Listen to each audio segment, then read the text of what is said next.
بسم اللہ الرحمن الرحیم۔ السلام علیکم ناظرین، کیسے ہیں آپ سب لوگ؟ امید کرتا ہوں سب ٹھیک ہوں گے، خوش ہوں گے اور خیر و عافیت سے ہوں گے۔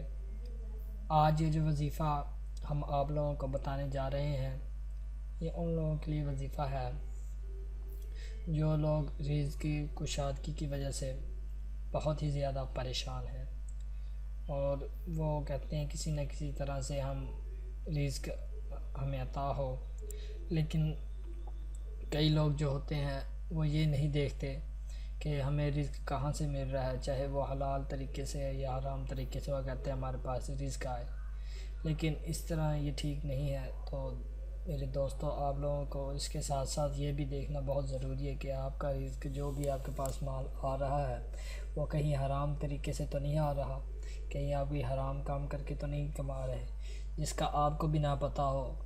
تو اسی لیے اس کا جاننا بہت ضروری ہے۔ تو آپ سے گزارش ہے جو بھی کام کریں آپ اس کو پہلے دیکھیں اچھی طرح کہ آپ کا یہ جو جس طریقے سے آپ کما رہے ہیں یہ حلال تو ہے، حرام تو نہیں ہے۔ تو حلال رزق کمائیں۔ اگر اس میں پھر بھی آپ کو کچھ رزق میں تنگی ہو تو اس کے لیے آج ہم آپ لوگوں کو ایک نہایت ہی آسان اور مجرب عمل بتانے جا رہے ہیں، جس کو کرنے سے انشاءاللہ العزیز آپ کی رزق کی کشادگی ختم ہو جائے گی اور آپ لوگ جلد ہی خوش و خرم زندگی بسر کرنے لگیں گے۔ تو یہ وظیفہ کون سا ہے؟ پارہ نمبر 27 میں ہمارے پاس ایک سورہ ہے، سورہ واقعہ، ٹھیک ہے؟ تو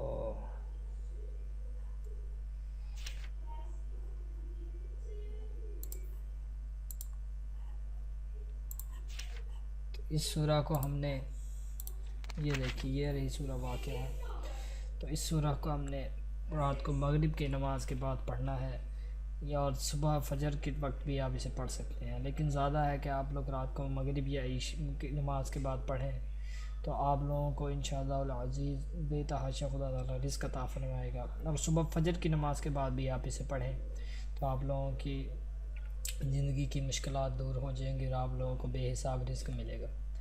امید کرتا ہوں آپ لوگوں کو اچھی طرح وظیفہ سمجھ آ گیا ہوگا۔ اگر آپ کو اس سے فائدہ ہو تو اس کو صدقہ جاریہ سمجھ کر اپنے دوستوں کو بھی بتائیے تاکہ وہ لوگ بھی اس کا صحیح طریقے سے استعمال کر سکیں۔ اپنا خیال رکھیے۔